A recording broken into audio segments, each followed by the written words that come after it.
ఊహకు మించినవి జరిగించువాడా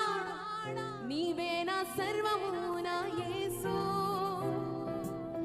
వాడిపోకముందే నన్ను వాడు